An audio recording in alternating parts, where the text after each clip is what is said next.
कैसा ये इश्क है। भाग 9।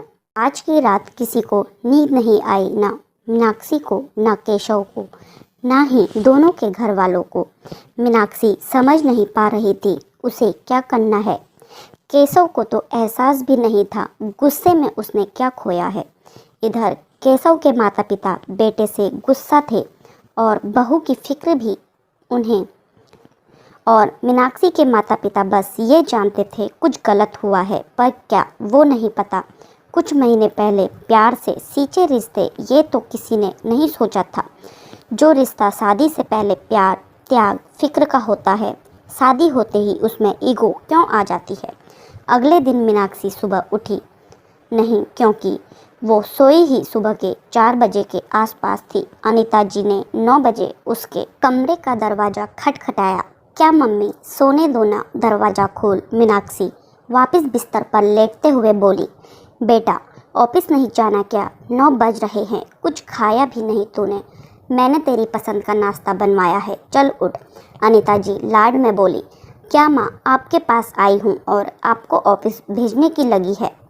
मुझे नहीं जाना ऑफिस, मुझे तो आज आपके पास रहना है। ये बोल मीनाक्षी की माँ गोद में सिर रखकर लेट गई। अनीता जी उसके बालों में उंगली फेरने लगी। बेटा, माँ के साथ रहना सारा दिन, पर पहले कुछ खा तो ले। चलो देखो, मैं नाश्ता यहीं लिवा लाया। तभी वहाँ सुरेंद्र जी घरेलू सहायक के साथ आए और बोले, सहायक नाश्ता रख चला गया। अरे वाह, क्या ठाठ है तेरे दी, हमें तो कभी बिस्तर पर नाश्ता नहीं मिला, मांगने पर मिली तो बस डांट, और इधर तुझे खुद से नाश्ता कराया जा रहा है, सही है। तभी वहाँ माधव आया और बोला, आ गया तू, तुझे बहन की याद भी आती है या नहीं? भाई को देख मीनाक्षी उठते हुए बोली और उसके गले लग गई।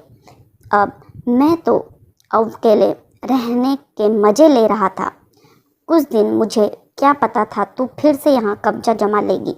माधव बहन को गले लगा छेड़ते हुए बोला, मारूंगी फालतू बोलेगा तो।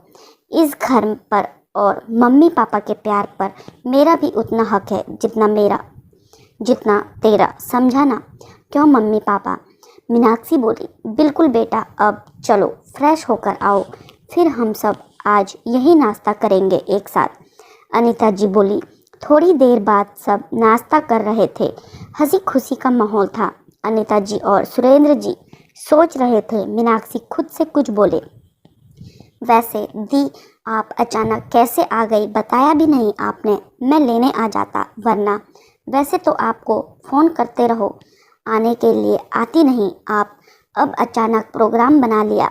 माधव खाते खाते बोला, बस ऐसे ही कुछ दिन तुम लोगों के साथ रहने का मन किया तो चली आई। मीनाक्षी ने संक्षिप्त उत्तर दिया, तो मैं आज कॉलेज बंद कर लेता हूँ, पता चले आप कल ही वापस चल दो तो, कि मुझे ससुराल की याद आ रही है। माधव ऐसे मुंह बनाता बोला कि सबकी हंसी छूट गई।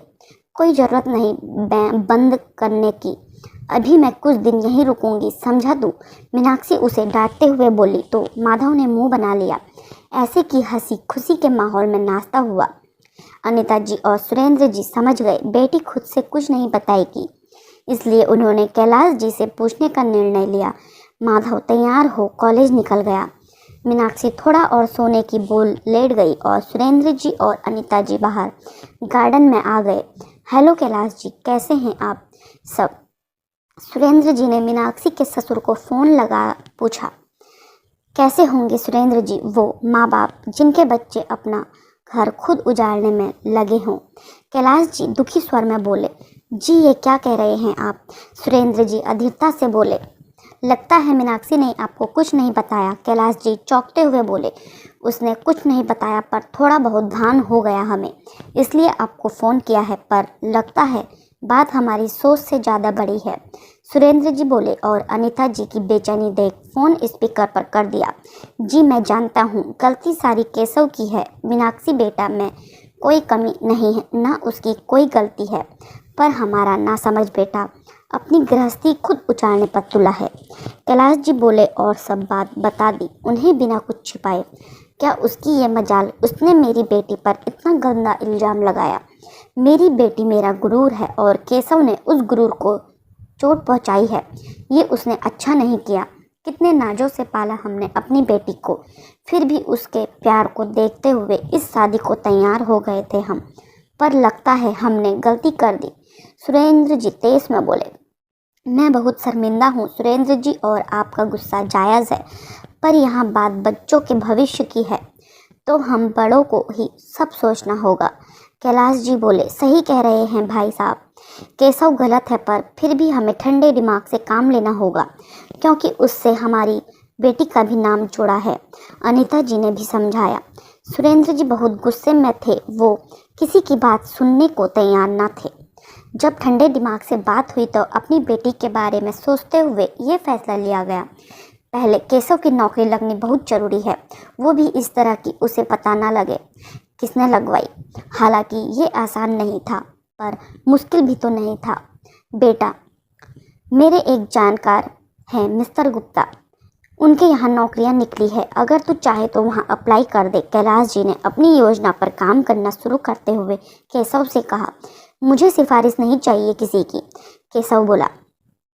पहली बार तो बरखुदार हम तुम्हारे बाप हैं, किसी नहीं। दूसरी बात, दुनिया में सभी एक दूसरे की मदद से चलते हैं, पर हर कोई तुम्हारी तरह इसे अपने ईगो का सवाल नहीं बना लेता। कैलाश जी भड़क कर बोले। शांत रहिए ना आप। बेटा, तेरे पापा बस नौकरी बता रहे हैं, कोई सिफारिश नहीं कर रहे। तो मेल कर इंटरव्यू दे और अपने बल की पर नौकरी हासिल कर, अनीता जी ने समझाया। ठीक है माँ, केशव बोला और ज़रूरी जानकारी ले मेल भेज दिया। उसने थोड़ी देर बाद इंटरव्यू का कॉल भी आ गया, जो कि अगले दिन था। इंटरव्यू में केशव सेलेक्ट भी हो गया। हालांकि ये सिलेक्शन सुरेंद्र जी की सिफारिश से ही हुआ था, पर केशव का इस वक्त व्यस्त रहना जरूरी था और वो अपने बल पर नौकरी नहीं हासिल कर पा रहा था, तो ये नाटक करना पड़ा उन्हें। नौकरी लगते ही केशव में एक आत्मविश्वास सा था।